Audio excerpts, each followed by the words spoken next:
कल्प कल्प बादशाही गंवाई देंगे।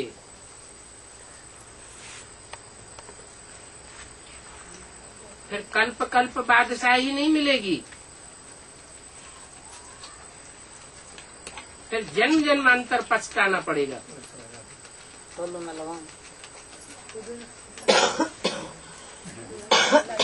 अभी की बाजी गई तो कल्प कल्प बाजी हराते रहेंगे।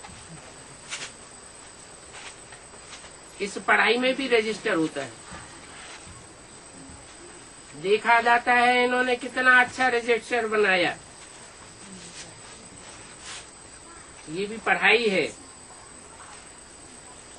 और सवेरे सवेरे उठ करके तुम अपने आप ही पढ़ो। अमृत वेले में प्रैक्टिकल करो। क्या प्रैक्टिकल करो? आत्मिक स्थिति में स्थित हो जाओ। उठते उठते सिवाय मैं आत्मा हूँ, स्टार हूँ, भ्रकुटी में चमकता हुआ सितारा हूँ, 10-15 मिनट ये प्रैक्टिस करो तो सारे दिन का फाउंडेशन पक्का हो जाएगा। दिन में तो कर्म करना ही होता है, फुर्सत नहीं मिलती है। भक्ति भी मनुष्य सवेरे सवेरे उठ करके करते हैं, क्योंकि सवेरे का टाइम सात्विक होता है। और ये तो ज्ञान मार्ग है, यहाँ तो डबल सात्विकता है। क्यों? क्योंकि अभी सतयुग रूपी सवेरा आने वाला है। अब ये कलयुग रूपी रात खत्म होने वाली है,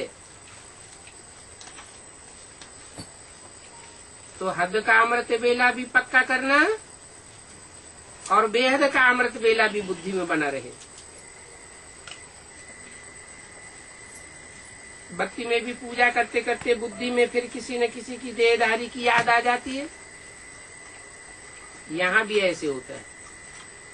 तुम बाप को याद करने बैठेंगे, कोई न कोई याद आ जाएगा,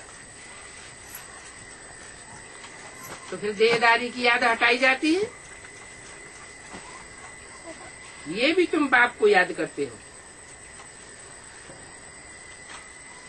तो धंधा दौड़ी याद आ जाता है।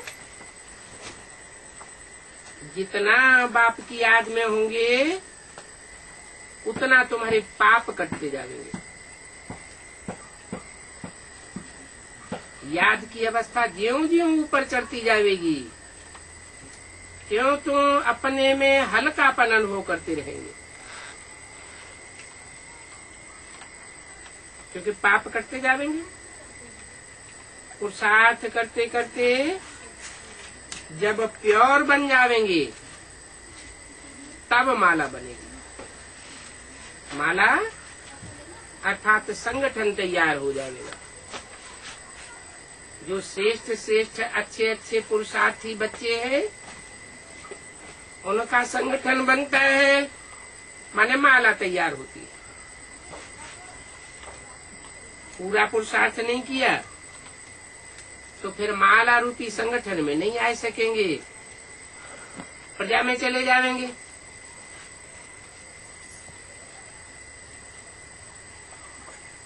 राजाओं की माला थोड़ी होती है और प्रजा की तो माला बहुत लंबी चौड़ी होती है।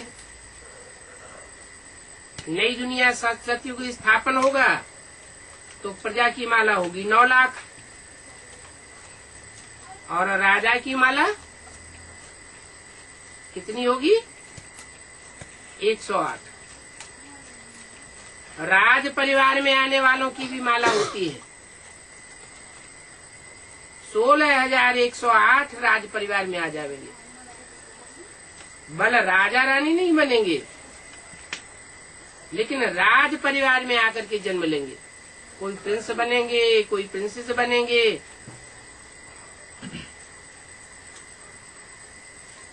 वो राज परिवार की माला में आ जाएंगे।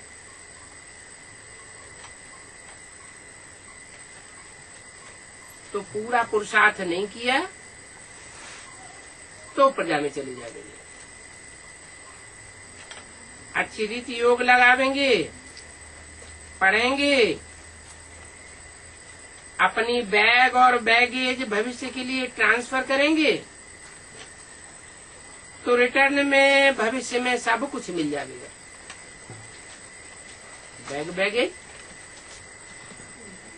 जो भी धन संपत्ति है, जो भी पदार्थों की पूंजी है, जो भी प्रॉपर्टी है, वो सब पैक करके ईश्वरीय सेवा में लगाए देंगे तो आगे चल करके 21 जन्मों के लिए मिल जाएगा। और 21 जन्मों के आधार पर जो संगम युग में त्याग करने के संस्कार भरे हैं वो द्वापर कलयुग में भी वो काम आते रहेंगे। जैसे कहते हैं तप कर राज, राज कर नर का। बहुत तपस्या की पूंजी इकट्ठी करते हैं तो राजा बन जाते हैं। बहुत दान पुण्य करते हैं तो बड़े बड़े साहूकार बन जाते हैं अगले जन्म में। तो ये प्रैक्टिस यहाँ करनी है, ये आत्मा में संस्कार यहाँ भरने हैं। ईश्वर अर्थ देते हैं तो दूसरे जन्म में उसका रिटर्न मिल जाता है। भक्ति मार्ग में भी ऐसे होता है, क्योंकि वहां तो ईश्वर सन्मुख नहीं होता, इसलिए एक जन्म का रिटर्न मिलता है। और यहाँ तो ईश्वर सन्मुख आया हुआ है, इसलिए 21 जन्म की प्राप्ति कराते हैं। एक जन्म त्याग करना और 21 जन्म का राज्य भाग प्राप्त करना। अभी बाप कहते हैं देखो मैं डायरेक्ट आया हुआ हूँ, भक्ति मार्ग में डायरेक्ट नहीं, गुरुओं के थ्रू तुम याद करते हो। वो गुरु शिवो हम कह के बैठ जाते हैं, उनकी आरती पूजा वंदना करते हो सदगुरु समझ करके। वहां तो मैं होता नहीं हूँ, और यहाँ संगम युग में तो मैं डायरेक्ट आया हुआ हूँ। अभी तुम जो कुछ भी करते हो सो सब अपने लिए करते हो। मनुष्य दान पुण्य आदि करते हैं, वो तो भक्ति मार्ग में इनडायरेक्ट हो जाता है। गुरुओं के थ्रू करते हैं, गुरुओं के थ्रू करेंगे तो भी ईश्वर अर्थ करते हैं, इसलिए एक जन्म के लिए मिल जाता है। और यहाँ डायरेक्ट बाप के लिए करते हो तो 21 जन्म के लिए प्राप्ति होती है। अभी इस समय बाप की मदद हुई है तो उसकी प्रारब्ध भक्ति मार्ग तक चलती रहती है। इस समय तुम बाप को बहुत मदद करते हो। जानते हो कि ये पैसे तो सब खत्म हो जाएंगे, क्या न भी दान पुण्य करेंगे न भी त्याग करेंगे तो भी जो भी बैग एंड बैगेज इकट्ठा किया है, बैंक बैलेंस इकट्ठा किया है, वो रहने वाला नहीं है। क्यों रहने वाला नहीं है? क्योंकि विनाश सामने खड़ा है।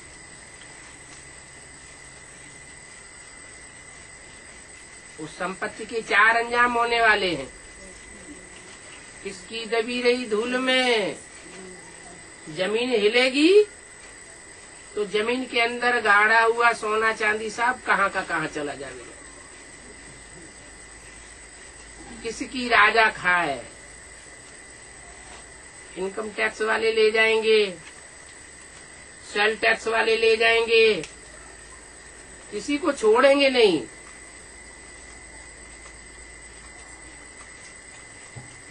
और कोई अपने घर में रखेंगे दबा के तो चोर ले जाएंगे। उनसे भी अगर बच जाए तो आगजनी होने वाली है। एटम बम फटेंगे, अग्नि इतनी भड़केगी कि कुछ भी रहेगा नहीं। तो जो धनी के नाम खर्चेंगे, हिम्मत करेंगे, पहचानेंगे कि बाप आया हुआ है जन्म जन्मांतर का वर्षा देने के लिए, तो ऐसे जो निश्चय बुद्धि होंगे वो फटाक से निश्चय बुद्धि होने के कारण हाई जंप लगा देंगे और उच्च पद प्राप्त कर लेंगे। जानते हो कि पैसे तो सब खत्म हो जाएंगे, जब खत्म ही होने हैं तो क्यों न बाप की मदद करें। बाप कोई अपने साथ परमधाम में थोड़े ले जाएंगे। तुम्हारा पैसा यहाँ का यहीं वापस कर देंगे क्या? यहाँ का यहाँ वापस भी करेंगे और 21 जन्म के लिए ब्याज में भी दे देंगे। ऐसा बैंकर कोई नहीं मिला होगा। इतना ब्याज, इतना इंटरेस्ट कोई नहीं देगा जितना बाप देते हैं। नहीं तो बाप राजा ही कैसे स्थापन करेंगे? ना कोई लश्कर है, न कोई बाप के पास सेना है, न हथियार पवार है। तुम मदद करते हो, मददगार बनते हो, तो नई दुनिया की स्थापना के निमित्त बन जाते हो। तुम्हारा तो सब कुछ गुप्त है। क्या? गुप्त दान महाकल्याण। एक हाथ देने वाला, दूसरा हाथ लेने वाला। तीसरे को पता नहीं लगना चाहिए। अगर तीसरे को पता लग गया तो उस दान की वैल्यू कम हो जाएगी। वो नई दुनिया की स्थापना के काम में वो उतना मददगार नहीं बन पाएगा। तुम्हारा पुरुषार्थ है ही गुप्त। कन्या को दहेज कोई देते हैं तो गुप्त दान देते हैं। यहाँ भी गुप्त दान है। कन्या को देते हैं तो पेटी बंद करके चाबी उसके हाथ में दे देते हैं। ससुराल वालों को भी पता नहीं चलता कि कन्या को क्या दिया। और कोई कोई तो ऐसे होते हैं कि दुनिया वालों को बहुत शो करते हैं कि देखो हमने कन्या को कितना दान में दिया। कोई कोई गुप्त दे देते हैं। बाप भी कहते हैं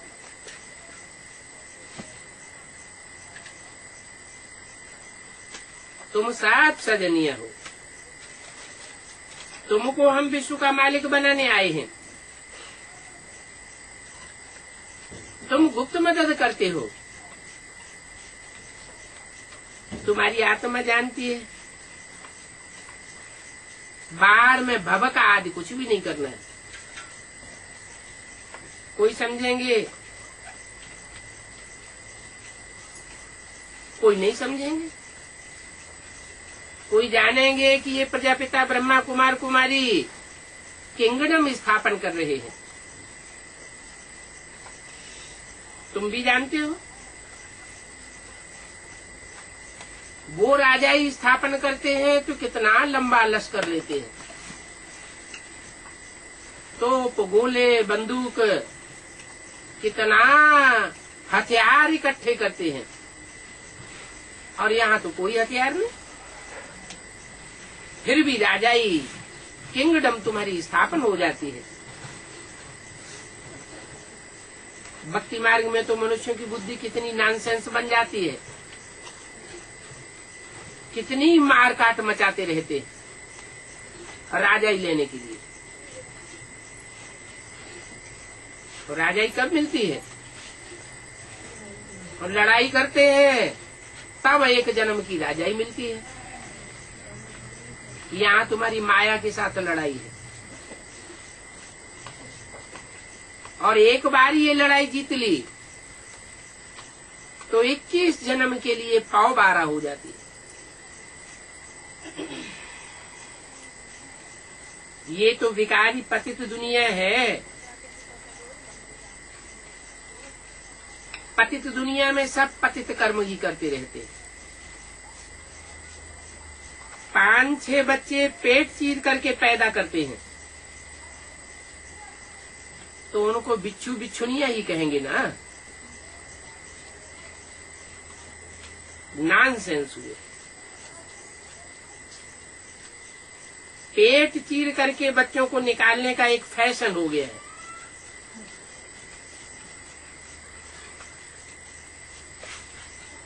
यहाँ ब्राह्मणों की दुनिया में भी कौन सा पेट है? बुद्ध रूपी पेट। कोई कोई ईश्वरीय सेवा करते समय बहुत टेंशन हो जाता है। ईश्वरीय सेवा की और सेवा का मेवा खुशी न मिली तो ऐसी सेवा से कोई फायदा नहीं है। फायदा तब है जब ईश्वरीय सेवा करें, खुद का भी टेंशन दूर हो जाए, मन हल्का बना रहे, खुशी बढ़ती रहे और दूसरी आत्माओं को भी खुशी देते रहे।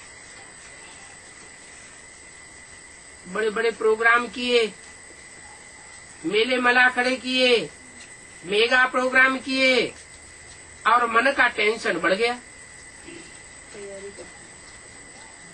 संदेश तो बहुतों को मिल गया, प्रजा तो बहुत बन गई, लेकिन अपनी हालत खराब हो गई। तो ऐसी सेवा से कोई फायदा नहीं है। अभी तो दवाइयां आदि भी निकालते रहते हैं कि बच्चे पैदा न हो।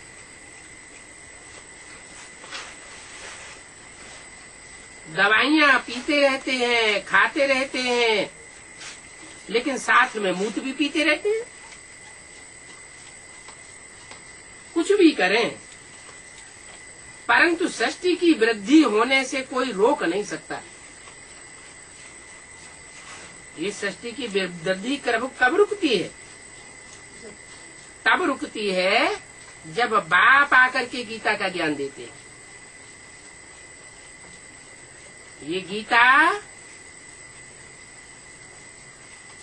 ऑटोमेटिक जनसंख्या की वृद्धि को रोक देती है। महाभारत गृह युद्ध गाया हुआ है।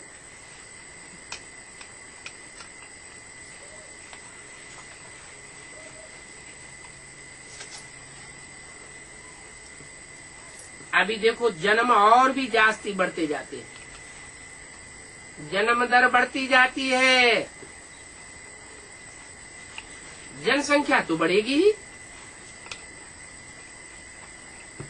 कहते भी हैं इस हिसाब से आगे चल करके अनाज कैसे पूरा होगा अगर ऐसे ही वृद्धि होती रही।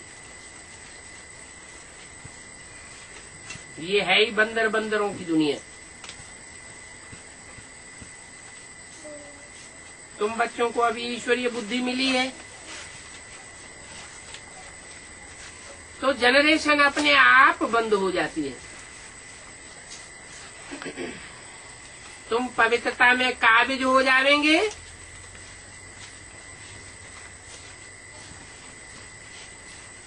तो फिर बात पक्की हो जाएगी।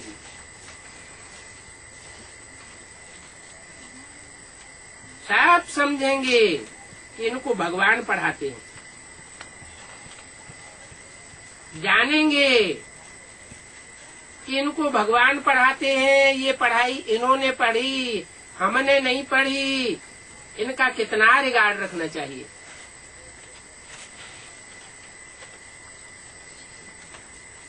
इनकी पढ़ाई हम भी बैठ पढ़े। कई बच्चे हैं जो पढ़ाई को उतना महत्व नहीं देते हैं, शौक ही नहीं है। तुम बच्चों को ये तो बुद्धि में रहना चाहिए कि हम बाबा द्वारा क्राउन प्रिंस बन रहे हैं। बाबा हमको संगम युग में जिम्मेवारी का ताज पहनाते हैं और भविष्य में हम रतन जड़ित ताजधारी बनेंगे। अभी बाप कहते हैं मेरी मत पर चलो, अपनी मत पर कदम बढ़ाया, मेरे से वेरीफाई नहीं किया तो सर्विस के बदले और ही सर्विस होती रहेगी। भले कितना भी बड़ा प्रोग्राम कर लो, मेगा प्रोग्राम कर लो, बड़ी बड़ी कॉन्फ्रेंसेस कर लो, बड़ी बड़ी प्रदर्शनी कर लो, मेले मला खड़े कर लो, रिजल्ट कुछ भी आने वाला नहीं है। दुनिया की वृद्धि ज्यों की त्यों होती जाएगी। भले ब्राह्मणों की भी संख्या बढ़ती है, लेकिन उससे कोई फायदा नहीं। प्रजा क्वालिटी की आत्माओं को बढ़ाई दिया, लेकिन माला तो नहीं बनी, संगठन तो मजबूत तैयार नहीं हुआ। तो यूनिटी अगर मजबूत बनानी है तो प्योरिटी के ऊपर बहुत ध्यान देना है। तो मेरी मत पर चलो, बाप को याद करो, बार बार कहते हैं, हम भूल जाते हैं। अरे ऐसे श्रेष्ठ बाप को तुम भूल जाते हो जो तुम्हें जन्म जन्मांतर की बादशाही देते हैं। स्टूडेंट कहे हम लेसन भूल जाते हैं तो टीचर क्या करेगा? याद नहीं करेंगे तो तुम्हारे पाप कर्म भस्म नहीं होंगे? क्या टीचर सबके ऊपर कृपा अथवा आशीर्वाद कर देंगे? अगर सब स्टूडेंट के ऊपर कृपा आशीर्वाद कर देवे फिर तो सब पास हो जावे और सब फर्स्ट क्लास पास हो जाएंगे। लेकिन ऐसा तो हो नहीं सकता। तो बाप कहते हैं पढ़ाई पढ़ो, पढ़ाई पढ़कर के ऊंच पद पावेंगे। भला अपने पेट का धंधा आज भी करो। क्या भले लगा दी, कंपल्सन नहीं किया कि धंधा आदि करना ही है, बल करो, परंतु पढ़ना जरूर है। तमो प्रधान से सतो प्रधान बनो, औरों को भी रास्ता बताओ। दिल से पूछना चाहिए, हम बाप की खिदमत में रहते हैं, कितनों को आप समान बनाते हैं? सारा दिन में ये पोता मिल निकालो कि हमने कितनों को बाप समान बनाया और कितनों को आप समान बनाया। पहले तो आप समान बनाना है। त्रिमूर्ति का चित्र तो सामने रखा है, समझाना है ये ब्रह्मा बाबा है, ये शिव बाबा है। अरे त्रिमूर्ति के चित्र में कहाँ समझाना है? त्रिमूर्ति के चित्र में कैसे समझाएंगे ये शिव बाबा है, ये ब्रह्मा बाबा है? हैं? त्रिमूर्ति के चित्र में ब्रह्मा की तरफ चलो इशारा कर दिया, ये ब्रह्मा बाबा है। फिर शिव बाबा कौन है? राम वाली आत्मा में जो शिव बाबा, बिंदी की तरफ इशारा कर दो, ऊपर बिंदी रखी है ना, वो तो शिव बाप है। शंकर की तरफ इशारा करो। वो तथाकथित तो ब्राह्मण फिर उल्टी बात बताए देते हैं। वो बताते हैं कि नीचे ये ब्रह्मा बाबा बैठा है बाईं ओर, और ऊपर शिव बाबा बैठा है।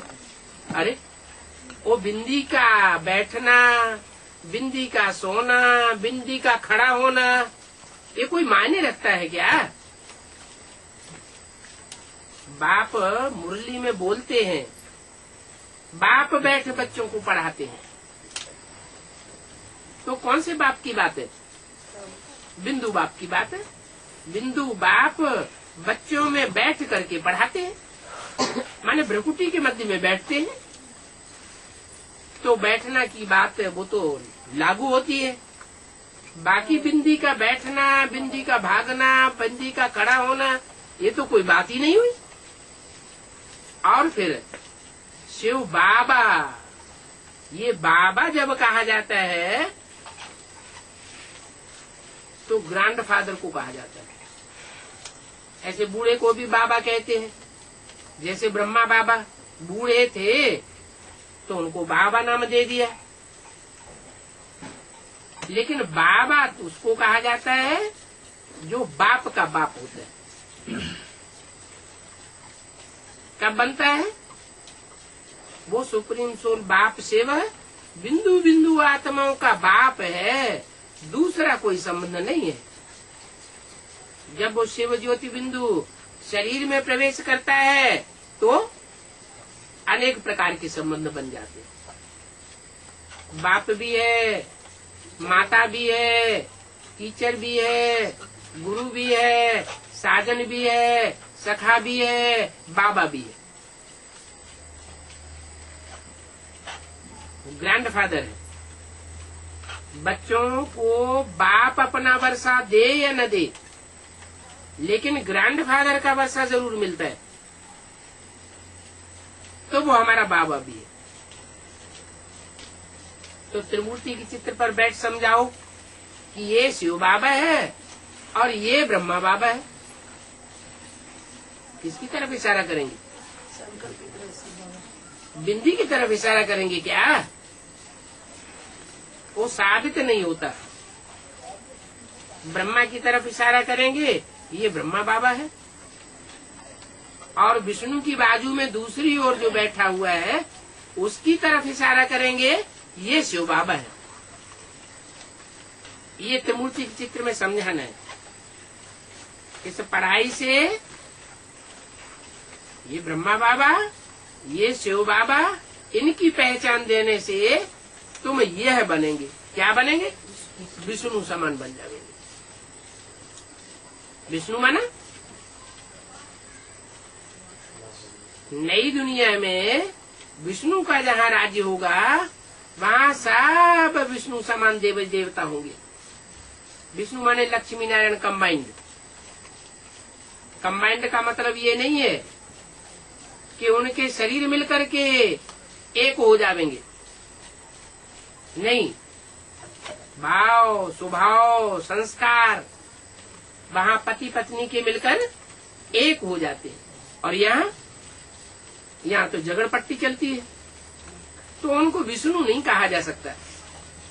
विष्णु अर्थात हर कर्म में बैलेंस, वाचा में बैलेंस, आपस में एक दूसरे की सहमति बनी रहे, ऐसी दुनिया बाप आकर के स्थापन करते हैं, उसे कहते हैं विष्णु का राज्य।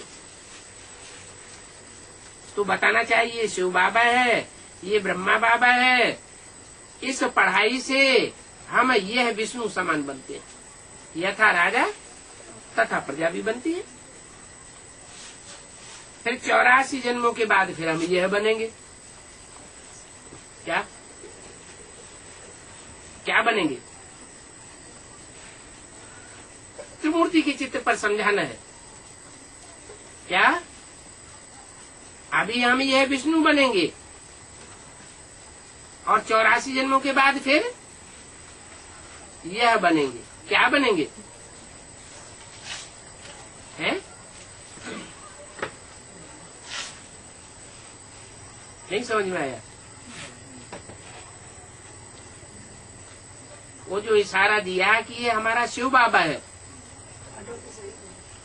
ये शिव बाबा इस सृष्टि रूपी रंगमंच पर सदा कायम रहता है। शिव बाप कायम नहीं रहता है, शिव बाबा कायम रहता है। इस सृष्टि पर कोई ऐसा नहीं है जो सदा कायम रहे, शिव बाबा कायम रहता है। पहले जन्म में शिव बाबा लक्ष्मी नारायण बनते हैं, और आखिरी जन्म में क्या बनते हैं?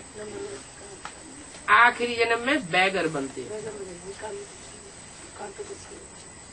पहले जन्म में ऊंचे थे ऊंचे, और आखिरी जन्म में नीचे थे नीचे बैगर। बैगर के पास तो फिर कुछ भी ना हो, न धन, न पद, न मान, न मर्तबा।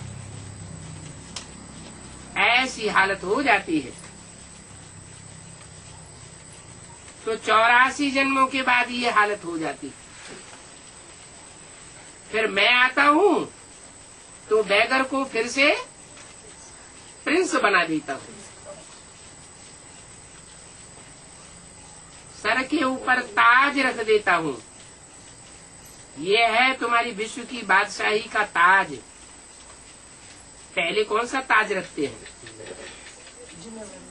पहले जिम्मेवारी का ताज रखते हैं। कौन सी जिम्मेवारी? नरक की दुनिया को स्वर्ग बनाने की जिम्मेवारी। शिव बाबा ब्रह्मा के तन में प्रवेश करके ब्राह्मणों को यह लक्ष्मी नारायण जैसा बनाए रहे हैं। किसमें प्रवेश करके? ब्रह्मा के तन में प्रवेश करके। ब्रह्मा ने शरीर छोड़ दिया, फिर इन्हें लक्ष्मी नारायण जैसा कोई बना है? तो फिर झूठी बात लिख दी, बोल दी। शिव बाबा ब्रह्मा तन में प्रवेश करके ब्राह्मणों को यह बनाए रहे हैं। बाजू में लक्ष्मी नारायण का चित्र होता था, उस तरफ इशारा करते थे कि ब्रह्मा के तन में प्रवेश करके यह बनाए रहे हैं ब्राह्मणों को। क्या बनाए रहे हैं? लक्ष्मी नारायण बनाए रहे। तो फिर कोई बना है? बना तो कोई नहीं। तो झूठी बात कह दी। झूठी बात नहीं कह दी। ब्रह्मा अनेकों के नाम है, ब्रह्मा कोई एक का नाम नहीं है। जिस तन में भी प्रवेश करके वाणी चलावेंगे उसका नाम ब्रह्मा रखना पड़े। तुम भी ब्राह्मण बने, ब्रह्मा की औलाद बने हो। तुम अपनी दिल से पूछो कि हम पवित्र बने हैं, दृष्टि पवित्र बनी है, वृत्ति पवित्र बनी है, वाचा ऐसी पवित्र बनी है जो बाप की भाषा मुख से निकले। जो बाप की पढ़ाई सो पढ़ाई मुख से निकलती रहे, दूसरी कोई बात मुख से न निकले। जो बाप की भाषा सो बच्चों की भाषा। जो बाप कर्म कराना चाहता है वही कर्म कर्मेंद्रियां करें, दूसरा कर्म न करें। तो तुम अपनी दिल से पूछो, हम ऐसे पवित्र बने हैं, दैवी गुण धारण करते हैं,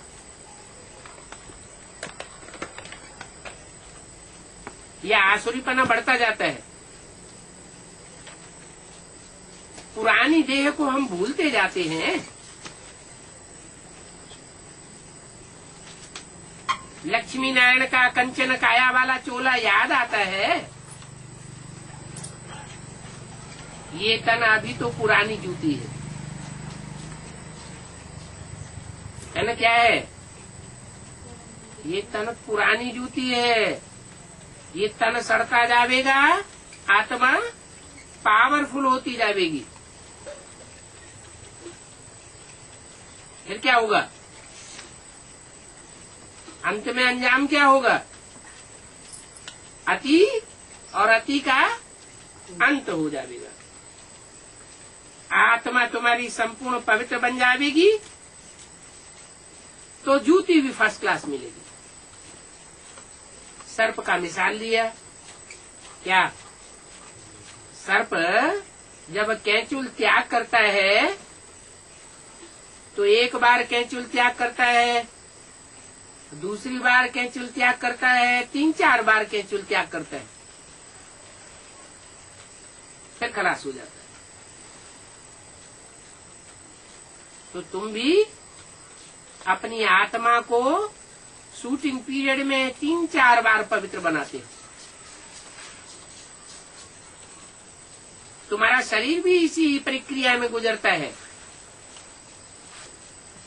एक बार की प्रक्रिया से शरीर कंचन काया नहीं बनेगा। प्रैक्टिस बार बार होती है। तुम ये पुराना चोला छोड़ेंगे और नया लेंगे। सर्प जब अपनी खल छोड़ता है तो अंधा हो जाता है। क्या यहाँ किस बात में अंधे हो जाते हैं? ज्ञान में अंधे होते हैं कहीं? ज्ञान में तो सोझरे हो जाते हैं। यहाँ जब शूटिंग पीरियड में हम गुजरते हैं तो पहले सतो प्रधान, फिर सतो सामान्य, फिर रजो, फिर इतने तमो बनते हैं कि अज्ञान अंधकार में एकदम विकारों में अंधे हो जाते। माया का प्रकोप जोर से होता है और अंत में जाकर के बाप हमको उठाए लेते। जब संपूर्ण पतित पने का ग्रहण लगता है तो बाप आकर के ग्रहण से छुटाते हैं। ये चक्र फिरता रहेगा। आज पुरानी जूती में है और कल हम ये देवता बन जाएंगे।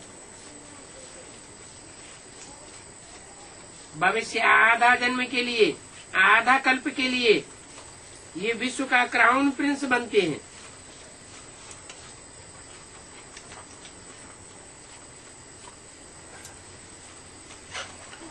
बाप द्वारा बनते हैं।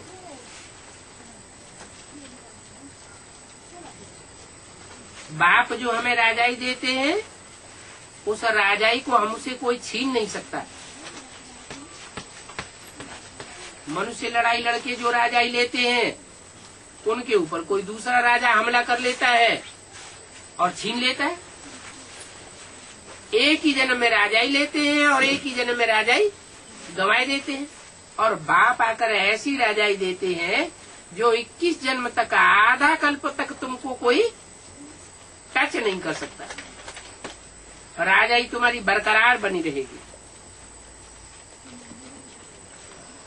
तो बाप की श्रीमत पर चलना चाहिए। अपने से पूछो, हम सारा दिन में कितना याद करते हैं और कितना सुदर्शन चक्रधारी बनते हैं? याद भी करना और फिर अपनी आत्मा को 84 के चक्र में देखना कि हम कहाँ कहाँ क्या क्या पार्ट बजाते हैं।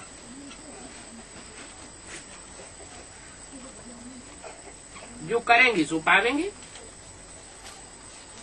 बाप तो रोज पढ़ाई पढ़ाते रहते हैं कि सुदर्शन चक्रधारी बनो, माम एकम याद करो, रोज पढ़ाते हैं। सबके पास मुरली जाती है। अच्छा, अगर मुरली ना भी मिले तो तुमको 7 दिन का कोर्स तो मिल गया ना। आत्मा में पक्का फोर्स तो भर गया ना। किस बात का? कि हमको बाप मिला, दुनिया को बाप नहीं मिला और हमको बेहद का बाप मिल गया। तुम्हारी बुद्धि में ये नॉलेज आ गई कि बाप हमको पढ़ाई पढ़ाते हैं।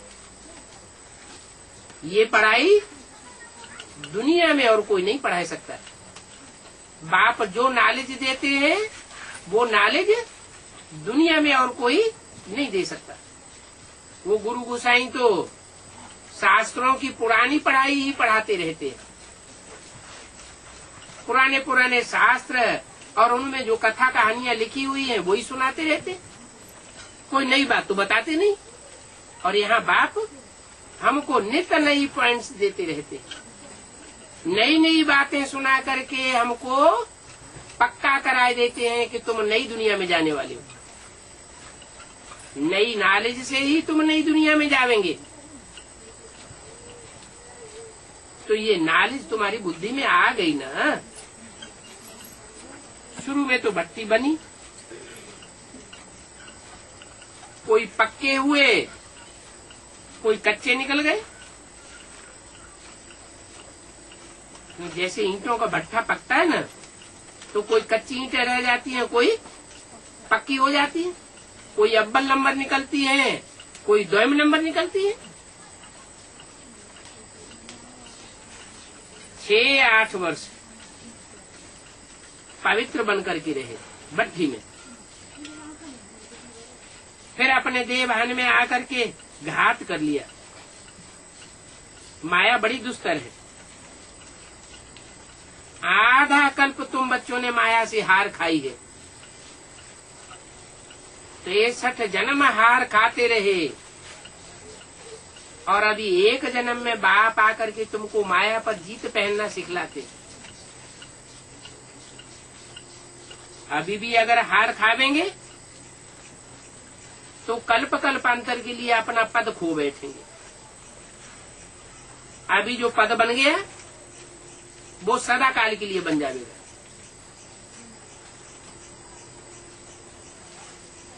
नंबरवार मत भी तो होते हैं ना। राजधानी स्थापन होती है, वो धर्म पिताएं आते हैं, अपना धर्म स्थापन करके चले जाते हैं। राजा ही तो स्थापन करते नहीं, राजधानी तो बनाते नहीं, धर्म की स्थापना करके चले जाते। मैं तुम्हारी राजाई भी स्थापन करके जाता हूँ, तुम्हारी राजधानी स्थापन करके जाता हूँ, धर्म की स्थापना भी करता हूँ, धर्म की अच्छी अच्छी धारणाएं सिखा करके जाता हूँ, देवता बना करके जाता हूँ। लेकिन वो राजधानी में कोई तो राजा बनेंगे, कोई मंत्री बनेंगे, कोई रानी बनेंगे, कोई राज्य अधिकारी बनेंगे, कोई दास दासी बनेंगे, कोई फिर चांडाल बन पड़ेंगे। कोई फर्स्ट क्लास प्रजा, कोई सेकंड क्लास प्रजा, कोई थर्ड क्लास प्रजा बन पड़ेंगे। फर्स्ट क्लास प्रजा में साहूकार बनना फिर भी अच्छा है, दास दासी का लकब तो न बने। जो साहूकार बनते हैं बड़े बड़े, उनकी भी जैसे कि राजाई होती है। बड़े बड़े साहूकारों को कितने दास दासियां होते हैं, हीरे जवाहरातों के महल होते हैं। प्रजा में भी कोई बहुत साहूकार तो होते हैं ना। यहाँ भी देखो, राजाएं प्रजा से कर्जा उठाते रहते हैं,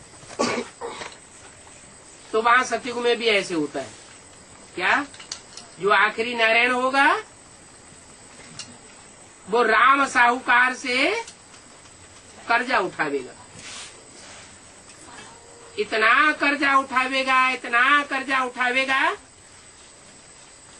कि सारी राजाई अपनी डुबो देगा। और किसके हाथ में राजाई चली जाएगी? नारायण के हाथ से राम के हाथ में राजाई चली जाएगी।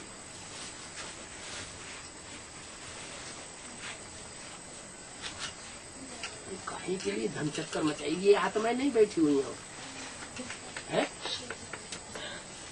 इनको नहीं गर्मी लगती है?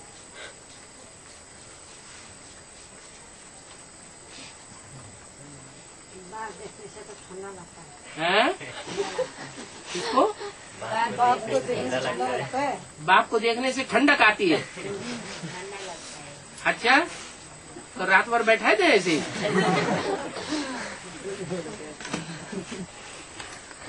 फायदा हो रहा है या घाटा हो रहा है?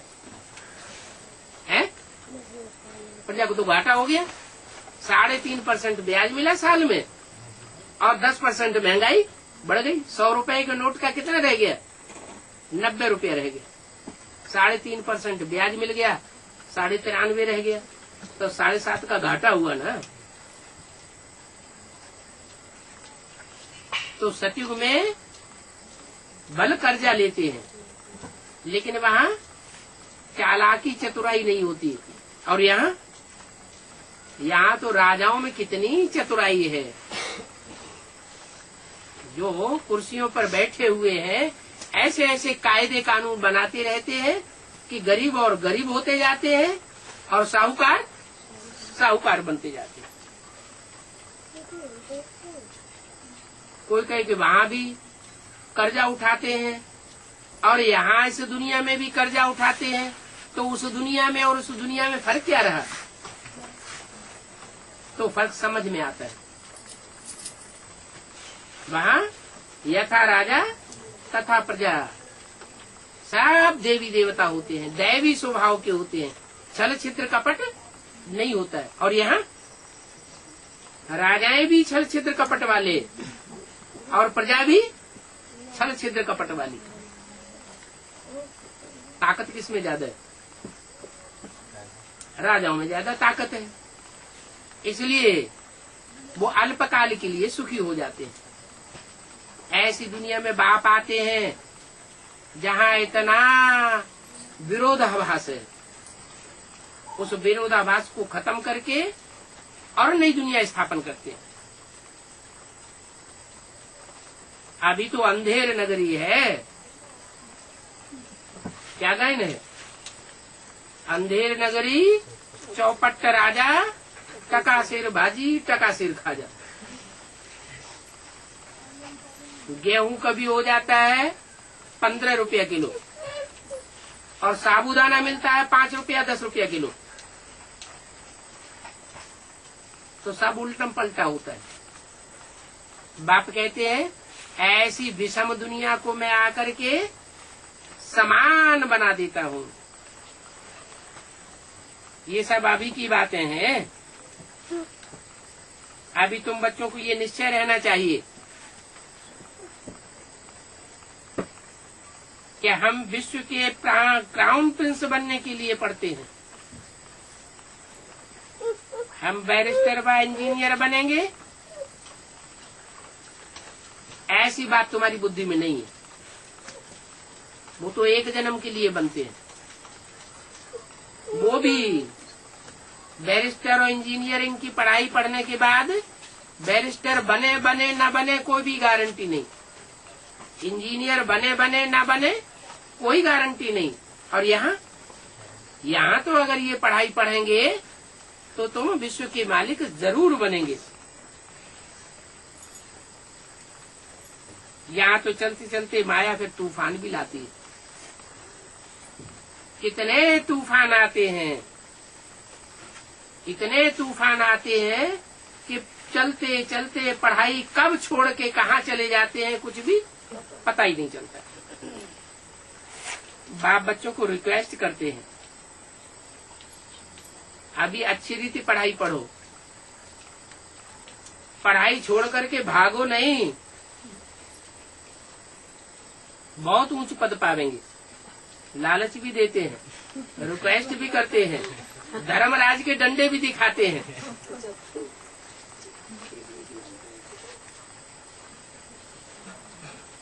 मक्खनबाजी भी करते हैं, बाप की दाढ़ी की लाज रखो। कितना अच्छी रीति बताते हैं। तुम ऐसे गंदे गंदे काम करेंगे तो बाप का नाम बदनाम कर देंगे। सत्य बाप है, सत्य टीचर है, सत्य गुरु बन करके आया हुआ है। ऐसे सच्चे बाप की अगर तुम निंदा करावेंगे तो ऊंच पद कैसे पावेंगे? ऊंच पद पावेंगे या नीच पद पावेंगे? सदगुरु निंदक ठौर न पावे। कौन सा ठौर है? वो गुरु लोग भी ऐसे ही कहते हैं। क्या कहते हैं? सदगुरु निंदक ठौर न पावे। उनके पास कौन सी ठौर है? वो गुरु लोग जो मनुष्य गुरु होते हैं, मठपंथ बड़े बड़े बनाए के बैठ जाते हैं, वहां चेला चपाटा बना के नहीं बैठाएंगे। अगर निंदा करेंगे तो अपना चेला बना करके नहीं बैठाएंगे। ये ठौर है उनके पास एक जन्म का। सुखधाम शांति धाम में तुमको जगह नहीं देंगे।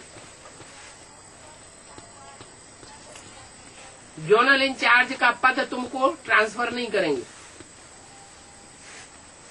सेंटर इंचार्ज का पद तुमको ट्रांसफर नहीं करेंगे। उनके पास ही अल्पकाल का पद है।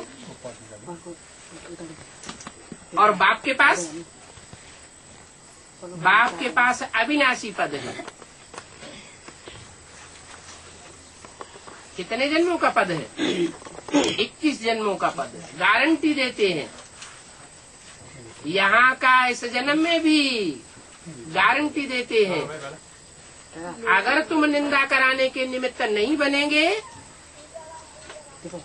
तो यहाँ जो प्रैक्टिकल में शांति धाम और सुख धाम बनने वाला है उसमें तुम ठौर जरूर पाओगे। शांति धाम ऊपर ही बनेगा या नीचे भी बनेगा? इस साकारी दुनिया में भी परम धाम को तुम इस सृष्टि पर उतार लेंगे। ऐसा संगठन तैयार होगा जहाँ सब बच्चे संगठित रूप में निराकारी स्टेज में होंगे। कोई संकल्प नहीं चलेगा। भले बाहर की दुनिया में विनाश होता रहे, एटम बम फटते रहे, भूकंप आते रहे, लेकिन तुम बच्चों के ऊपर कोई शिकन नहीं आवेगी। तुम आराम से शांत से अपनी तपस्या में बैठे रहेंगे, आत्मिक स्थिति में रहेंगे, शांति का अनुभव करते रहेंगे। दुनिया हाय हाय करेगी। नरक के बीच तुम स्वर्ग के वर्षे का अनुभव करेंगे। तो ठौर पाया ना? इससे ऊंच ठौर और कोई होता है क्या? कि सारी दुनिया जहाँ हाय हाय करे वहाँ खुदा के बंदे बड़े मौज में रहे। एक सैंपल भी बना के दिखाई दिया यज्ञ की याद में। कराची में जहाँ रहे पड़े थे, हिंदुस्तान पाकिस्तान में खून की नदियां बह रही थी और बाप के 300-400 बच्चे बड़े आराम से समंदर के किनारे जो छोटा सा महल पड़ा हुआ था उसमें बड़े आराम से थे।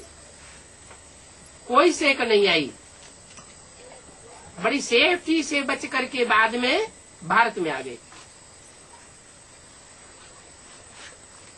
तो अभी भी बाप समझाते हैं, ऐसी सदगुरु की निंदा कराने के निमित्त नहीं बनना। जो बाप के पास ऊंच से ऊंच ठौर मिलने वाला है वो गंवाए दो। उसे ऊंच से ऊंच ठौर कहो, बाप का वर्षा कहो। मुक्ति जीवन मुक्ति का वर्षा है। दुख दर्दों से मुक्त हो जाएंगे। एक जन्म के लिए नहीं, अनेक जन्मों के लिए। जीवन मुक्ति का वर्षा है। जीवन भी रहेगा और दुख दर्दों से मुक्ति भी अनुभव करेंगे। एक तो होता है शरीर छोड़ करके शांति धाम में जाकर के बैठना, वो तो है सिंगल मुक्ति, एक गहरा वर्षा। लेकिन तुम पाते हो दोहरा वर्षा, दुख दर्दों से मुक्त भी हो जाते हो, और शरीर में रहते रहते तुम सुख अनुभव करेंगे, कोई भी प्रकार का दुख अनुभव नहीं करेंगे, तो अच्छा पद पावेंगे ना। और इस दुनिया में भी दूसरे धर्म की आत्माएं आधा सुख आधा दुख भोगती है, और तुम पौना हिस्सा सुख भोगेंगे और चौथा हिस्सा तुम्हारा दुख होता है। दूसरे धर्म के जो लोग होते हैं वो घाटे में जाते हैं। क्यों घाटे में जाते हैं? क्योंकि बाप से पूरी पढ़ाई नहीं पढ़ते, वो दूसरे धर्म पिताओं के चक्कर में आ जाते हैं, दूसरे को बाप बना लेते हैं, गुरुओं की मत पर चल पड़ते हैं, तो दूसरे धर्म में कन्वर्ट होने वाली आत्मा बन जाती है। तो अभी बाप कहते हैं, बाप के दाढ़ी की लाज रखो,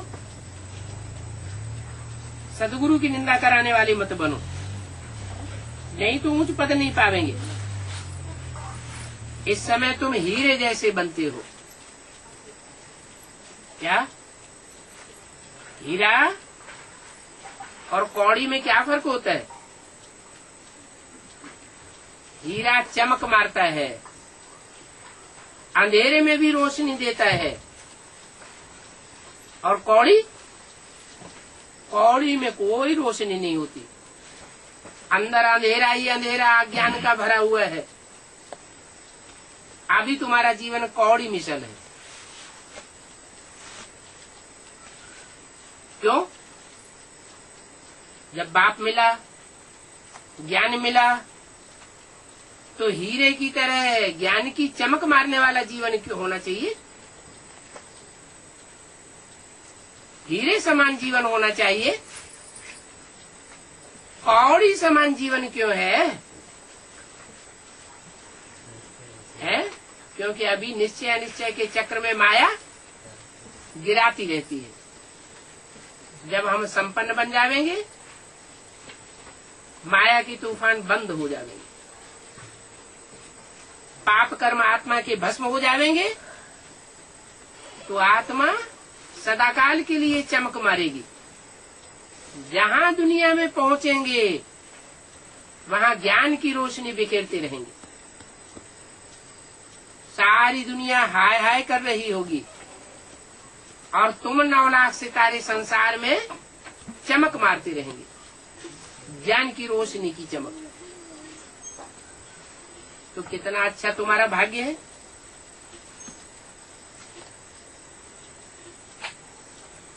अभी कौड़ी की पिछाड़ी नहीं पड़ना चाहिए। अभी किसके पिछाड़ी पड़ना है? हैं? हीरे की पिछाड़ी कैसे पड़े? हीरा तो कहीं मिलता भी नहीं देखने को। किसी ने हीरा देखा क्या है? सोना तो चलो देखा होगा, हीरा किसी ने देखा है?